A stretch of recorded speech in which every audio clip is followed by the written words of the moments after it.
A wealthy man throws a 4-year-old beggar girl on the train tracks, but the horse saw everything and does something. Comment what you think will happen. Your opinion is very important, and subscribe to my channel to support my work. Your help is very important. The biting cold of a June morning in Harmony Creek pierced through Lily's torn blouse like icy blades. At 4 years old, her bare feet already knew every loose stone of the dusty streets, every hole where the rain formed muddy puddles she carefully avoided. The crumpled plastic bag in her small hand swung empty as she searched for soda cans. Amongst the garbage scattered on the sidewalks, the girl stopped in front of Bob's lumber mill, the most imposing establishment in that part of town. The noise of the machines cutting wood echoed from early morning, mixing with the shouts of the workers and the rumble of trucks loaded with logs. Lily watched the men going in and out, some chewing on buttered rolls, others drinking steaming coffee from thermos bottles. Her stomach rumbled loudly, a sound she had already learned to ignore. It had been 3 days since she had eaten anything besides some fallen fruit she found in the abandoned yard behind Johnson's drugstore. Hunger was a constant companion, as was the cold that made her lips turn bluish and her hands tremble. One of the workers, a man with a grizzled mustache, noticed the girl's presence.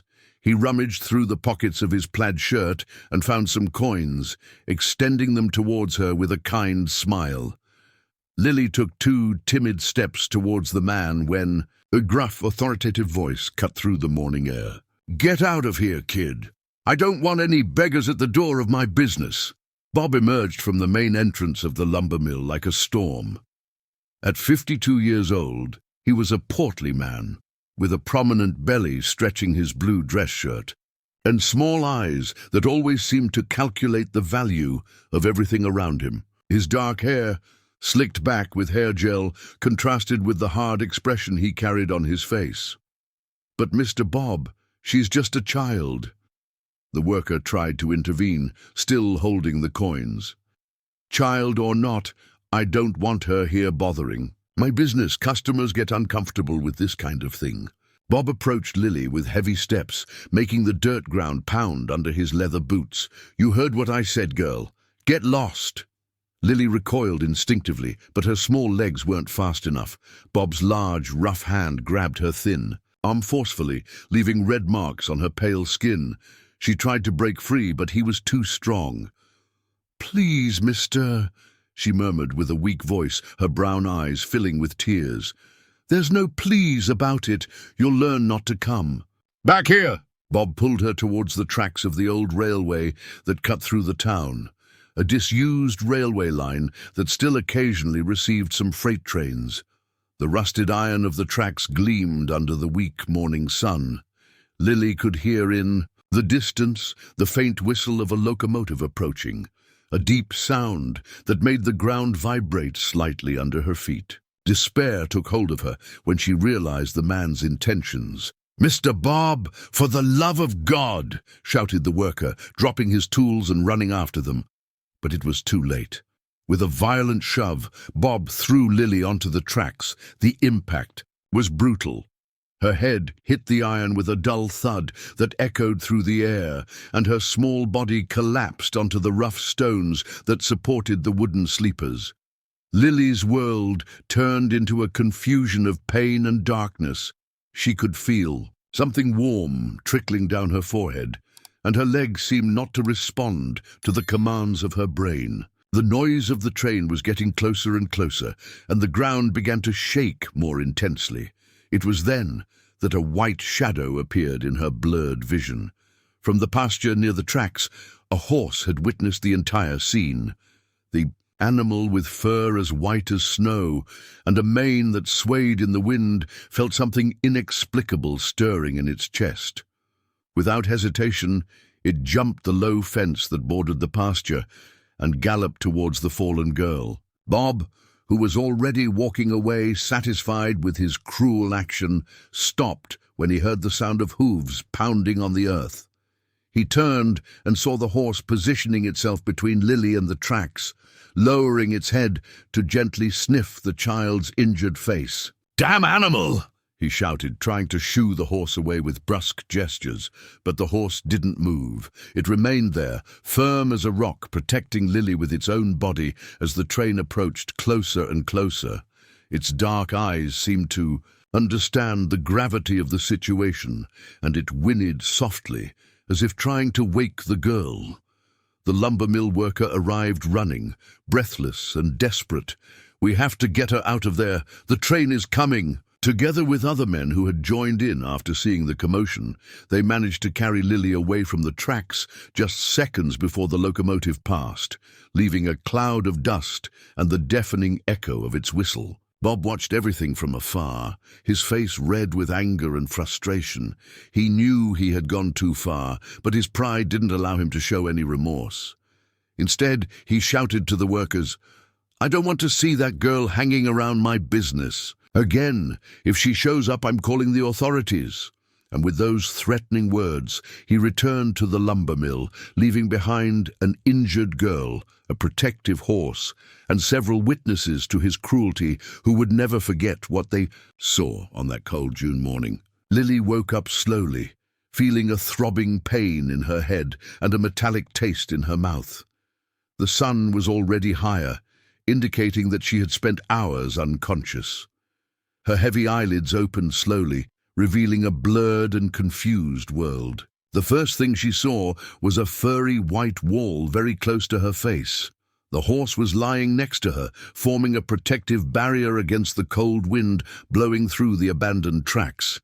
Its large body radiated a comforting warmth that had prevented her from dying of hypothermia during the hours she had been unconscious. When it realized she had awakened, the animal raised its head and watched her with gentle eyes, emitting a low and soft whinny.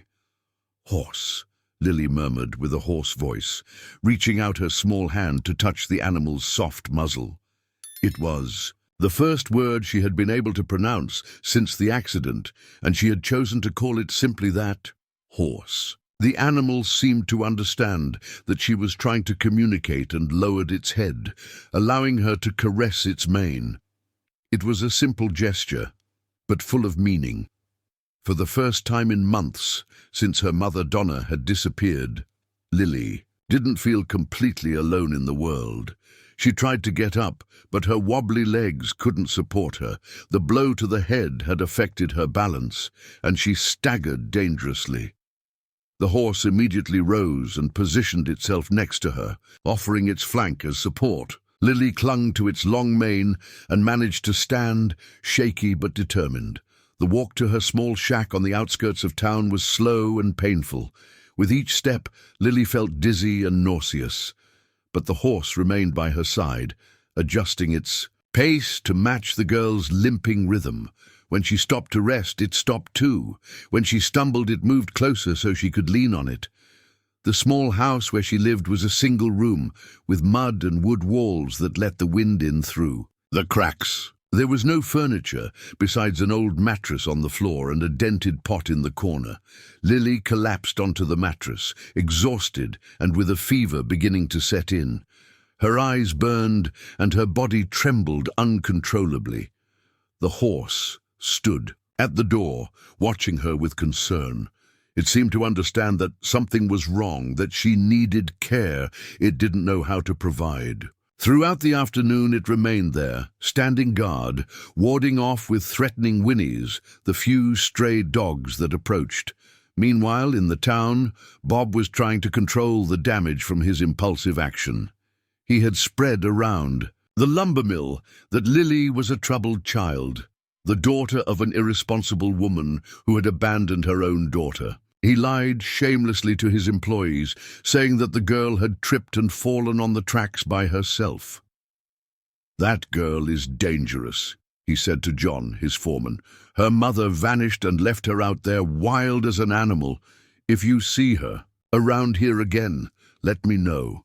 I'll have to take more serious measures."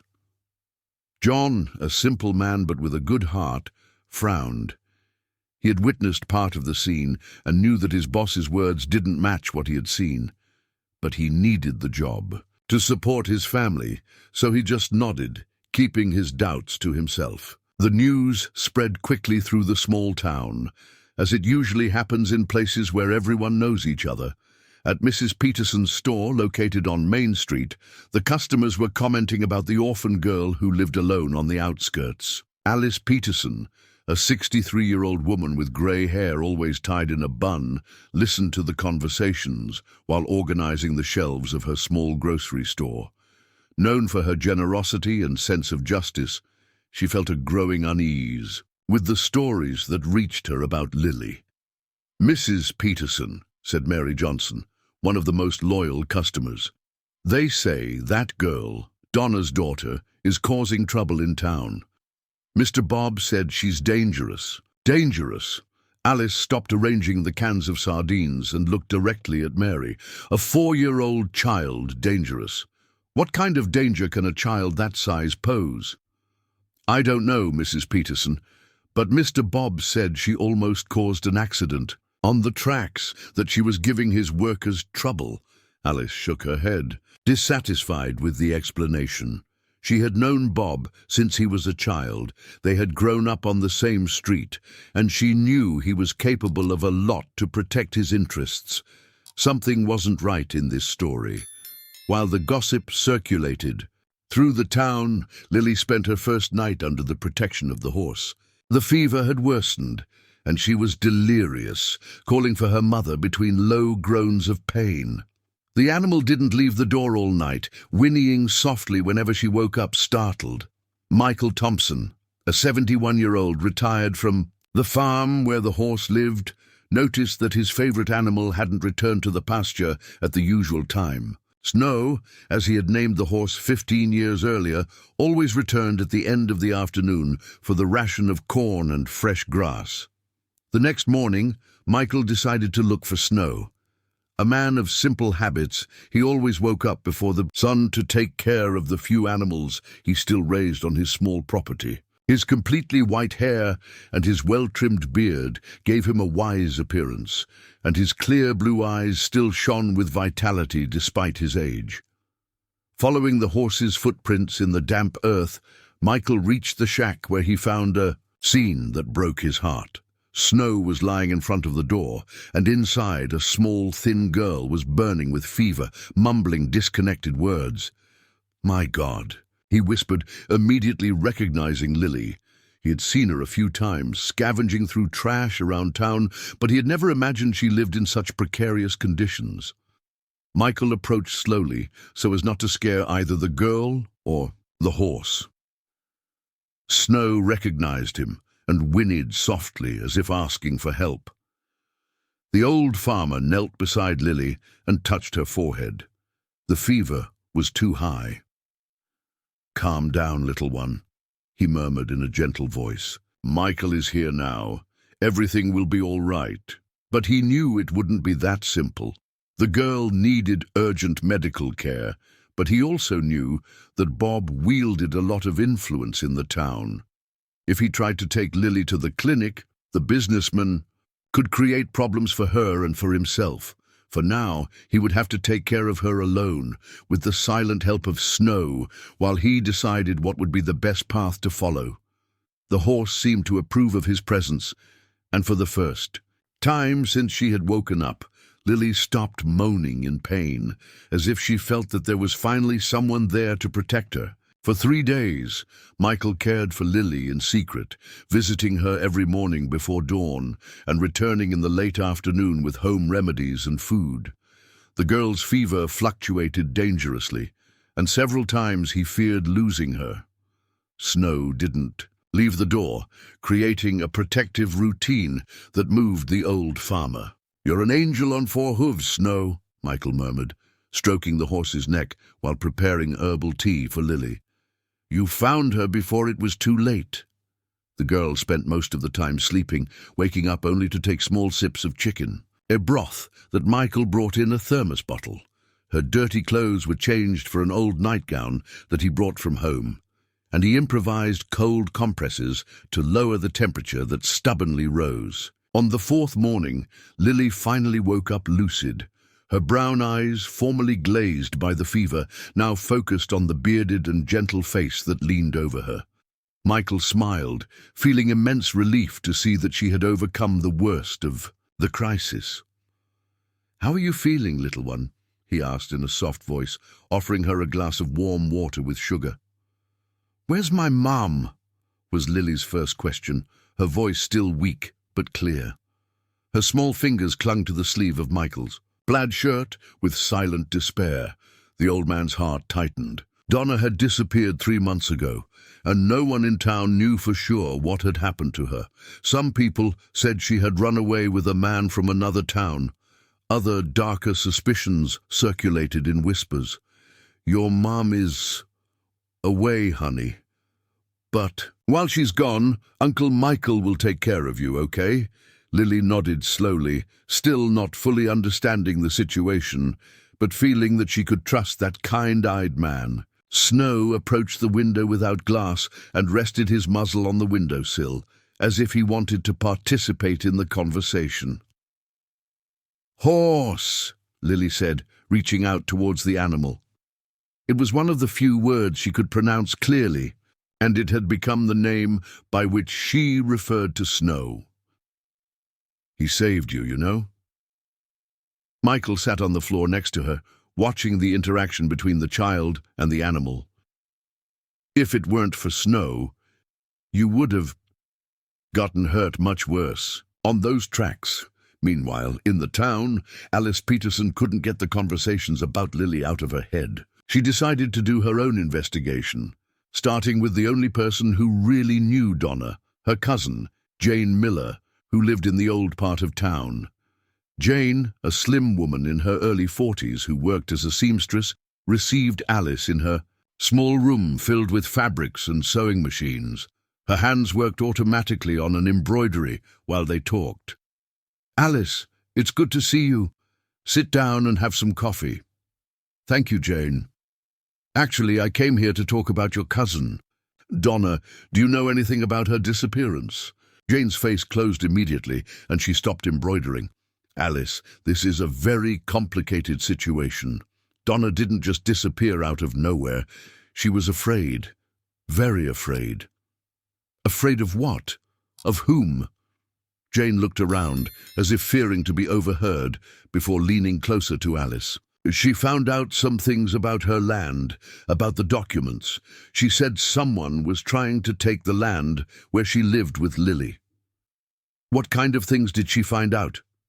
"I don't know the details, but she came here one night, 3 days, before she disappeared, saying that she had gone to Bob's lumber mill to ask some questions about some papers that had appeared. She left there furious and scared at the same time." Alice felt a chill in her stomach. "Did she say anything specific about Bob?" "She just said that he wasn't the man everyone thought he was, and that if anything happened to her, I should take care of Lily." Jane began to cry silently.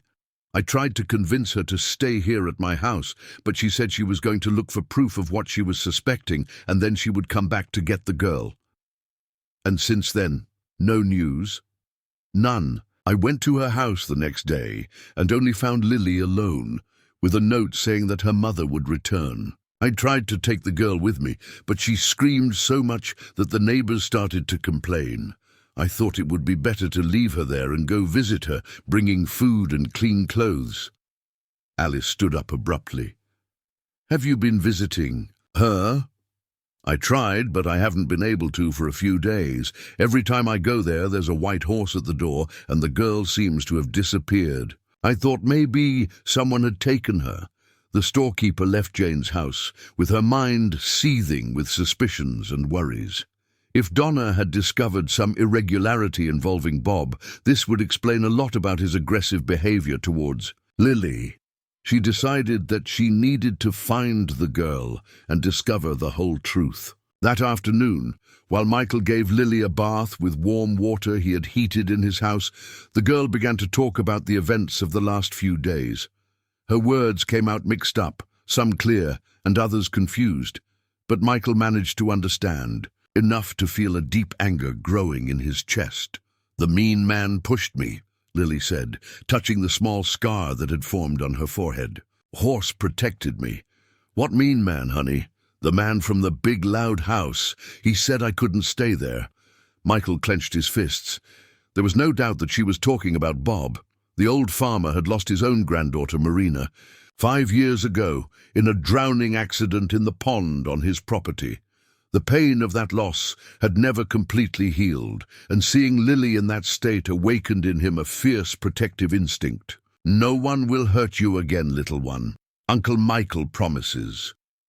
Snow whinnied softly from outside, as if agreeing with the promise. The connection between the three was strengthening every day, forming an unlikely but solid family. That night, while Lily slept wrapped in clean blankets that Michael had brought, he sat on the doorstep next to Snow, planning the next steps. He knew that he couldn't keep that situation a secret for too long, especially with Bob spreading lies through the town. But he also knew that if he confronted the businessman directly, he could put Lily in even greater danger. He needed more information, proof of what had really happened to Donna, before he could act. What he didn't know was that Alice was already following the same trail of suspicions, and that the paths of both were about to cross in a way that would change the destiny of everyone involved in that story of pain and hope. A week after Lily's recovery, Alice decided to follow the footsteps that Jane had mentioned. On Tuesday morning, when the dew still covered the leaves of the eucalyptus trees that surrounded the outskirts of the town, she walked to the small shack where Donna lived with her daughter. What she found left her perplexed. Michael was leaving the house with a basin of dirty water in his hands, and a white horse grazed peacefully near the door. The old farmer was paralyzed when he saw her guilt written on his face. "Mr. Thompson, what are you doing here?" Michael lowered the basin slowly, knowing that there was no way to hide the situation anymore. "Mrs. Peterson, I can explain." "Explain what? Where's the girl?" Before he could answer, Lily appeared at the door, still thin and pale, but visibly better than she had been a week ago. She clung to Michael's leg with confidence, looking curiously at the unknown woman. "My God!" Alice knelt in front of Lily, observing the scar on her forehead and the evident signs of malnutrition. "What happened to you, little one?" "Mean man pushed me," Lily said simply, repeating the words she had said to Michael. "Horse saved me." Alice looked at Michael with an expression that mixed understanding and indignation. "It was Bob, wasn't it?" The old farmer nodded gravely. "I found her here with a high fever, almost didn't make it. My Snow didn't leave her side." "Why didn't you take her to the clinic?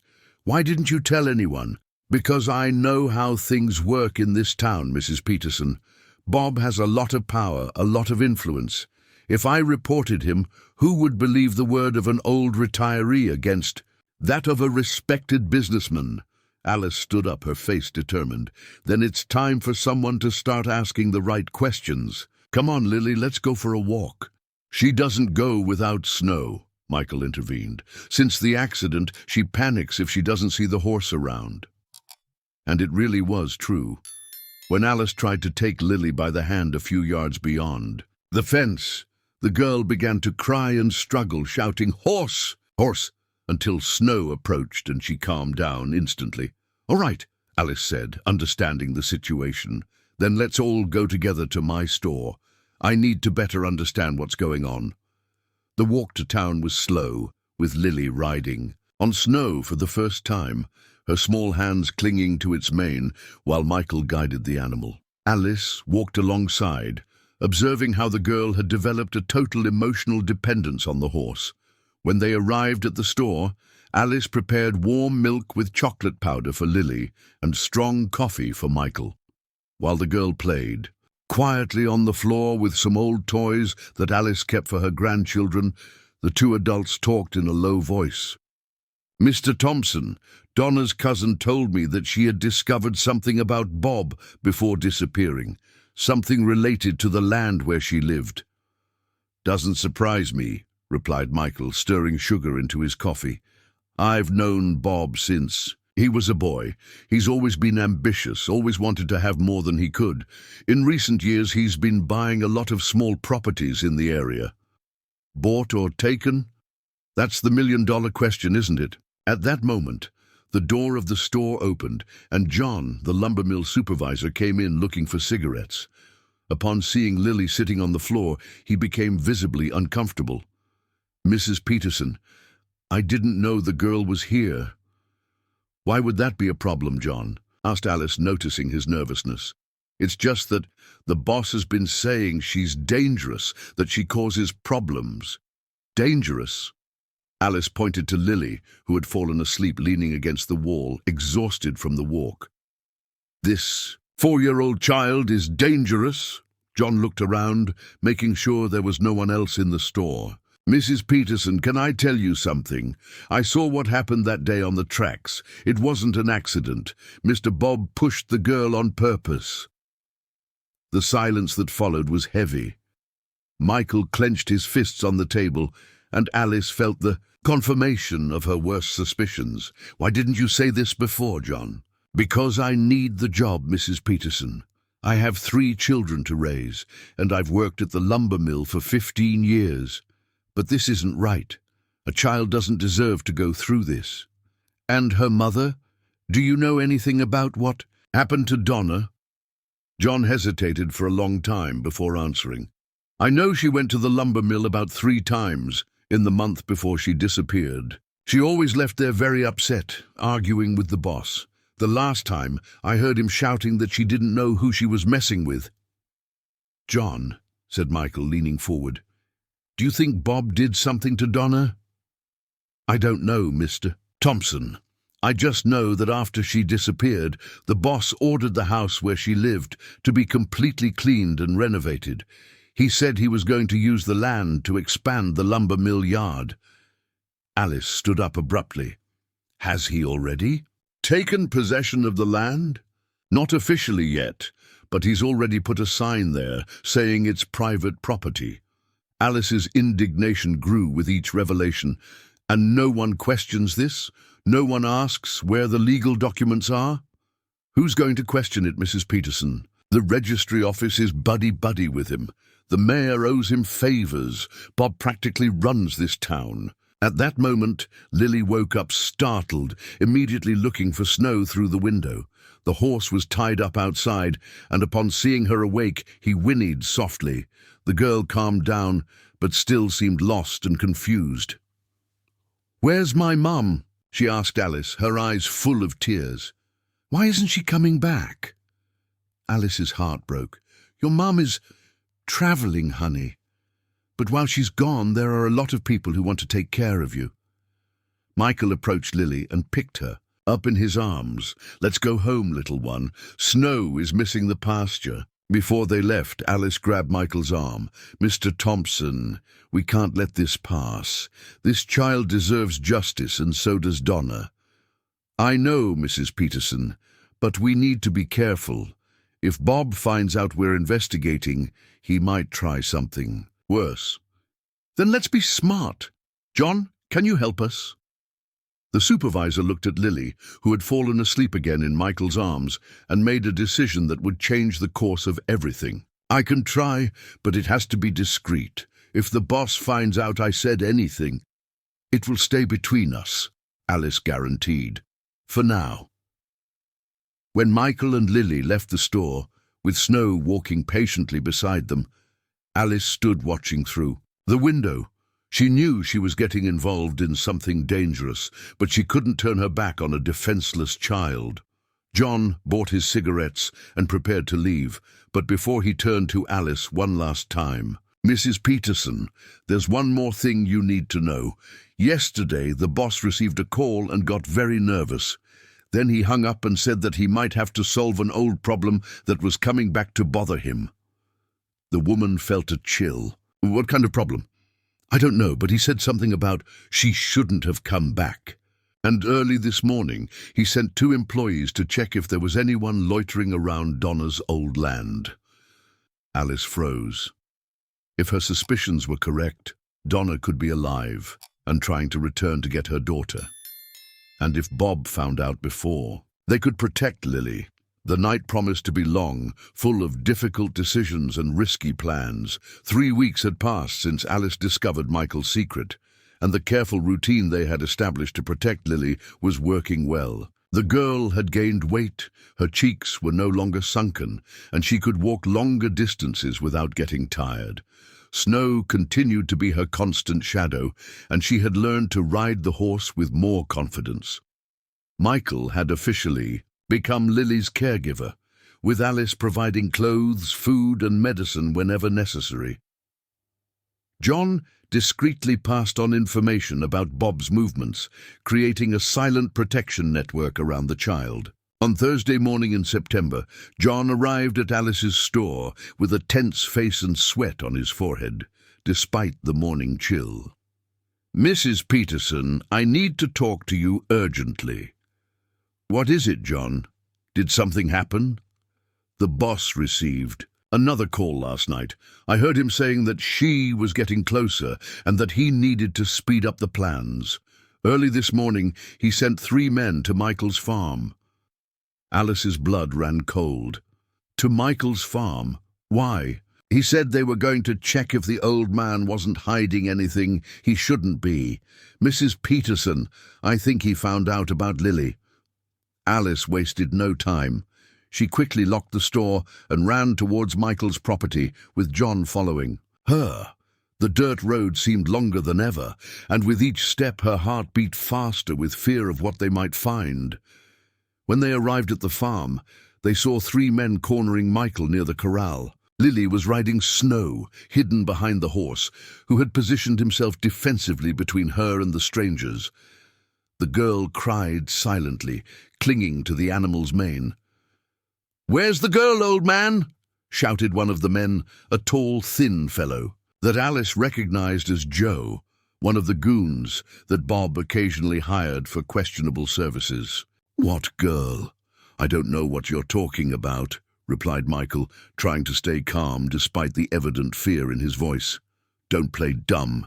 We know you're hiding Donna's daughter. The boss wants to talk to her." Alice approached with courage, even knowing that she was putting herself in danger. "What are you doing on Mr. Thompson's property?" Joe turned around, surprised by her arrival. "Mrs. Peterson, you shouldn't be here. This is a men's business." "Men's business? 3 grown men intimidating a 70-year-old man and a 4-year-old child. What kind of men are you?" At that moment, Lily saw Alice and shouted her name, reaching out her arms towards her. Snow whinnied loudly, a sound that seemed more like an alerting growl than the soft whinny the girl was used to hearing. "Oh, so it's true," Joe said with a cruel smile. "The girl is here indeed. The boss will be very interested to know that." "You won't lay a finger on that child," said Michael, positioning himself in front of Snow, with his fists clenched, despite his age. "Old man, don't get involved in something big. The boss just wants to talk to the girl." "Talk?" Alice laughed humorlessly. "Like he talked to her on those tracks, pushing her in front of a train?" One of the other men, who had been silent until then, seemed bothered by the revelation. "Joe, nobody said anything about kids and trains." "Shut up, Walt. We do what the boss says, and that's it." But Walt, a younger man with the appearance of someone who still had a conscience, began to back away. "I'm not going to participate in anything against a child. That's not what he said when he hired me." The situation was getting tense when an unexpected sound cut through the air, the engine of a car climbing the dirt road that led to the farm. Everyone turned to see who was arriving. It was an old blue Beetle, driven by a woman that Alice didn't immediately recognize. The car stopped near the group, and when the driver got out, Lily let out a cry that mixed joy and despair. "Mommy! Mommy!" Donna Pereira was alive. Thin, with shorter hair and simple clothes, but alive. Her brown eyes, identical to her daughter's, who filled with tears upon seeing Lily riding snow, surrounded by strange men. "Get your hands off my daughter," she shouted, running towards the group with a fury that surprised everyone. Joe tried to intercept her, but Snow moved quickly, placing himself between the goon and Donna. The horse had recognized Lily's mother and clearly approved of her, allowing her to approach his protected one. "Donna?" Michael could hardly believe what he was seeing. "You're alive." "I am, Mr. Thompson, and I came to get my daughter." She picked up Lily in her arms, and the girl clung to her mother's neck with desperate force, as if fearing that she would disappear again. "Mommy, you took so long," sobbed Lily, hiding her face in her mother's shoulder. "The mean man hurt me, and the horse saved me." Donna looked at the scar on her daughter's forehead, then at Joe and his companions with pure hatred. "You hurt my daughter?" "We didn't do anything," lied Joe. "We just came to get the girl for the boss." "Your boss is a coward who pushes children in front of trains," exploded Donna, "and I have proof of all his crimes." She opened the bag she was carrying and took out a thick envelope. "Forged documents, fraudulent contracts, bribes, everything is here. I spent 3 months gathering evidence in other towns, talking to other families that he cheated." Alice approached, impressed by the young mother's courage. "Donna, where have you been? Why didn't you come back sooner?" "Because I needed enough proof to bring him down once and for all. I knew that if I came back without it, he would kill me and do something terrible to Lily." Donna kissed her daughter's head. "But now I have everything I need to destroy Bob." Joe and his companions exchanged nervous glances. The situation had gotten much more complicated than they expected.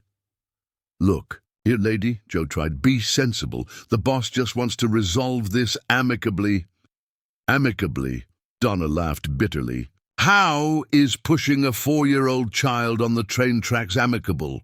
Walt, the youngest of the group, was already moving away towards their car. "Joe, I'm leaving. I'm not getting into trouble over a child."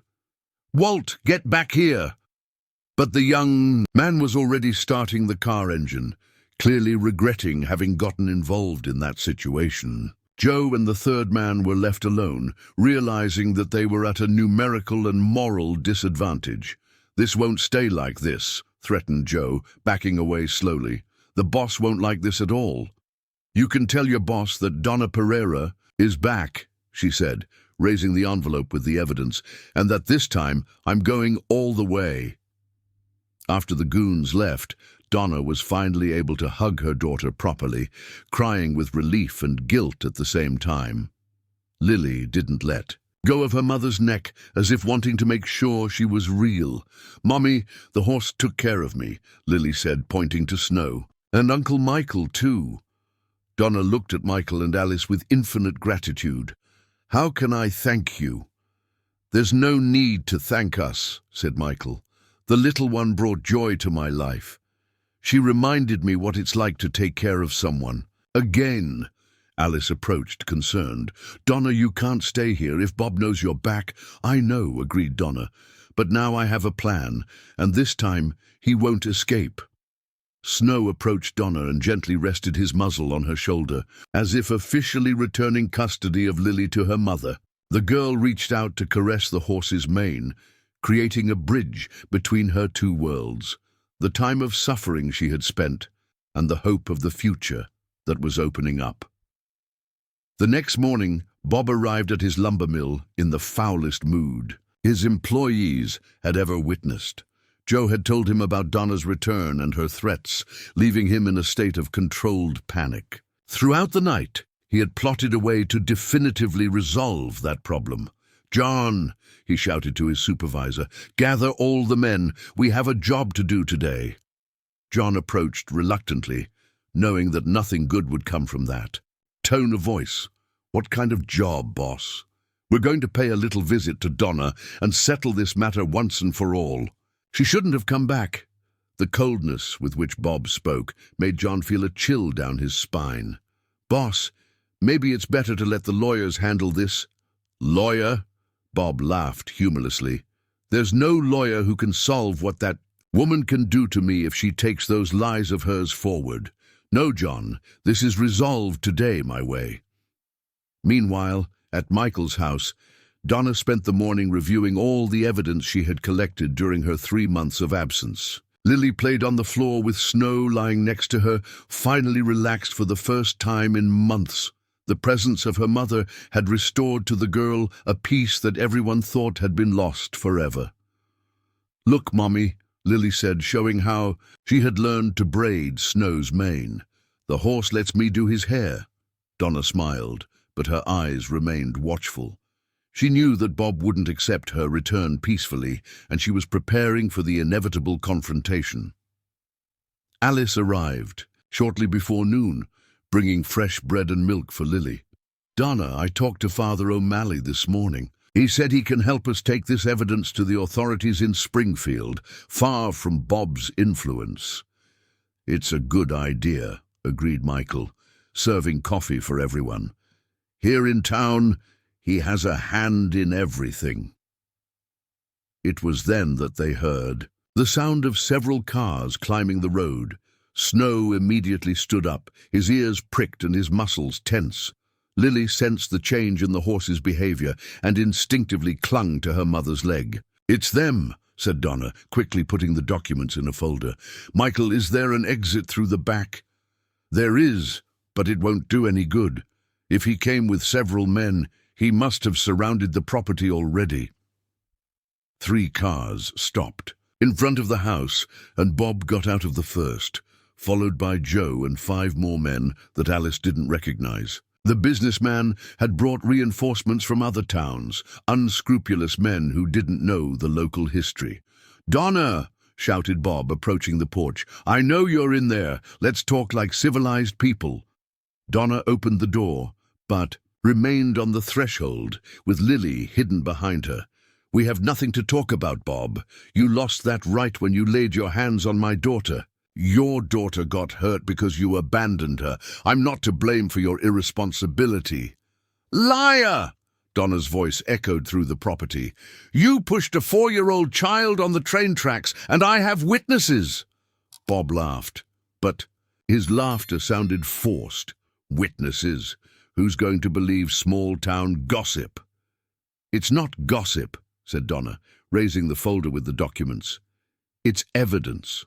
Forged documents, fraudulent contracts, bribes, threats. Everything you've done in recent years is here." Bob's expression changed drastically. "Where did you get this?" "I talked to the Miller family from Oakwood, who you cheated with false contracts.